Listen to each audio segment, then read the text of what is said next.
para que haya una evolución nacional, se inicia por una evolución primero cultural. Pero para que haya una evolución cultural, los países que tienen una filosofía auténtica como pueblo, donde hay una hermandad nacional como pueblo, han desarrollado un manual, digámoslo así, un manual cultural. Un manual cultural que, por ejemplo, en cada uno de los países donde se ha desarrollado ya la razón, la inteligencia, se han desarrollado también la escritura y se han escrito libros que, por ejemplo, en la evolución judía se desarrolló un libro maravilloso como fue la Biblia. En la evolución, en todas las evoluciones aparecen entonces libros como el Talmud, existen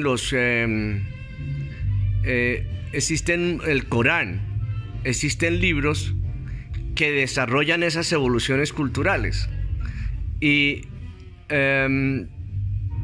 si vamos hacia después de la Segunda Guerra Mundial, encontramos en Rusia y en esos países que tomaron esa forma de desarrollar la política a través del materialismo, que es el capital.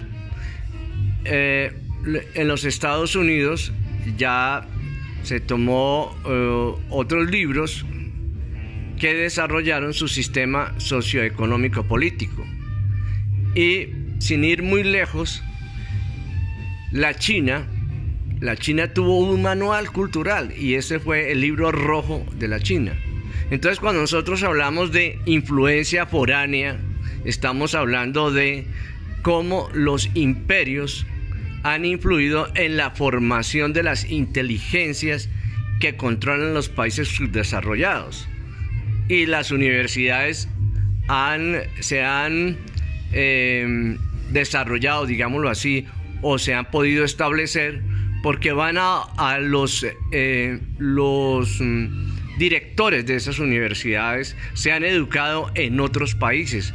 Hay educadores nacionales de las universidades, directores de las universidades que se han educado en Estados Unidos, hay otros que se han educado en Alemania, hay otros que se han educado en Rusia y así sucesivamente. Entonces, en China, por ejemplo, su manual cultural fue el libro rojo de Mao Zedong.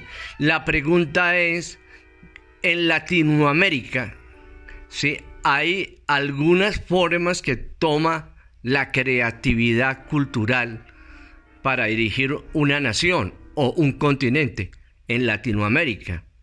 Pero, ¿cuál es el libro con identidad, sin influencia foránea, que puede realmente tener una dirección? Uno, digámoslo así, tomando la palabra de muy científica, objetiva, sin menospreciar el subjetivismo. Yo no lo menosprecio. Creo tanto en que si existe objetivismo, existe subjetivismo. Que si existen los que creen en que existe una fuerza superior, existen los que no. Y si existen los que creen y existen los que no creen, entonces los dos tienen existencia. Los dos tienen existencia. O sea, si hay un ser humano que cree y hay otro ser humano que no cree, el solo hecho de creer ya le da existencia a esa creencia. Y si la mitad de la humanidad piensa una cosa y la otra no piensa lo contrario, pues las dos tienen existencia. Por lo tanto, el método latinoamericano debe conjugar las dos. Es decir, un método objetivista y subjetivista al mismo tiempo, un método mixto entre lo que es verdaderamente el método científico y la espiritualidad. Es la unificación de las dos vertientes más fuertes del pensamiento, porque ahí es donde está el origen, entre esas dos vertientes, la verdad del origen de la existencia del ser humano. Y Latinoamérica no puede irse hacia una de las vertientes, hacia una de una sola vertiente. Si nos vamos hacia el lado entonces materialista, vamos a tener que toda Latinoamérica volvernos materialistas. Y si nos vamos hacia la vertiente de que existe una fuerza superior, un espíritu superior, que es el creador de todo lo que existe, vamos a tener que volvernos espirituales. Pero como los dos existen, tenemos que volverlos mixtos. Y en ese sentido, ya tenemos que verdaderamente ver lo que los grandes pensadores latinoamericanos y los grandes pensadores que quieren estar pensando en el desarrollo de Latinoamérica, que se debe es el diálogo, la comunicación entre las dos fuerzas. No es destruir, es construir. Construir es diferente a destruir.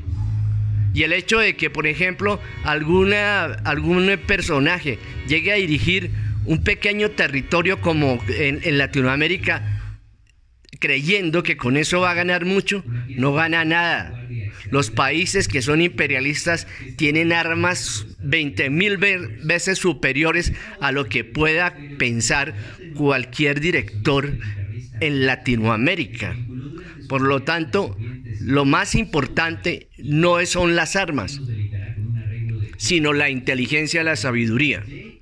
Ahí es donde tenemos que nosotros desarrollar conocimiento,